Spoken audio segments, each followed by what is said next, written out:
যুদ্ধের পর যুক্তরাষ্ট্রের ডোনাল্ড ট্রাম্প প্রশাসন বারবার দাবি করে আসছিল ইরানের সামরিক শক্তি নাকি প্রায় ধ্বংস হয়ে গেছে। কিন্তু এখন সামনে আসছে সম্পূর্ণ ভিন্ন এক চিত্র।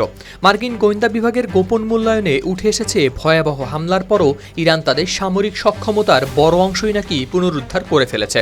গেল মঙ্গলবার মার্কিন সংবাদ মাধ্যম নিউ ইয়র্ক টাইমসের প্রতিবেদনে বলা হয়েছে, ইরানের ভূগর্ভস্থ ক্ষেপণাস্ত্র ঘাঁটির প্রায় 90% এখন আংশিক বা পুরোপুরি সচল। গোপন ওই গোয়েন্দা প্রতিবেদনে আরও দাবি করা হয়েছে, হরমুজ প্রণালীর আশেপাশে থাকা 33টি গুরুত্বপূর্ণ ক্ষেপণাস্ত্র ঘাঁটির মধ্যে 30টি আবার নিয়ন্ত্রণে নিয়েছে ইরান। প্রতিবেদন অনুযায়ী যুক্তরাষ্ট্র ও ইসরায়েলের টানা হামলার পরও ইরানের প্রায় 70% ক্ষেপণাস্ত্র মজুদ এবং মোবাইল লঞ্চার এখনও রয়েছে অক্ষত। শুধু তাই নয়, ইরানের আধুনিক ক্ষেপণাস্ত্র ও ড্রোনগুলো পারস্য উপসাগরীয় অঞ্চলে মার্কিন লক্ষ্যবস্তু এবং শত্রু জাহাজগুলোর দিকে তাক করা রয়েছে। চূড়ান্ত নির্দেশ পেলেই বাহিনীগুলো আঘাত হানতে প্রস্তুত, এমনটাই জানিয়েছেন ইরানের আইআরজিসির এরোস্পেস ফোর্সের কমান্ডার মজিদ মুসাভি।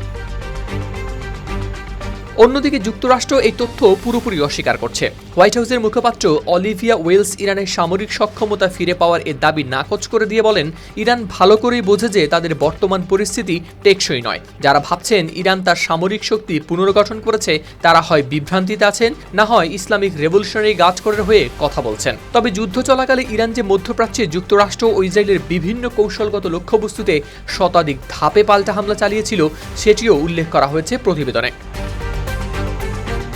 এদিকে যুদ্ধবিরতির পর মার্কিন প্রেসিডেন্ট ট্রাম্পের বারবার বিজয় দাবি করা নিয়ে প্রশ্ন তুলে প্রতিবেদন ও বিশ্লেষণ প্রকাশিত হলেও তিনি তার অবস্থানে অনড় রয়েছেন। ট্রাম্প প্রশাসন দাবি করে আসছে, ইরানের সামরিক সক্ষমতা ভেঙে পড়েছে, কিন্তু গোয়েন্দা মূল্যায়ন আর যুদ্ধক্ষেত্রের বাস্তবতা এখন সেই দাবির উপর তুলেছে নতুন প্রশ্ন।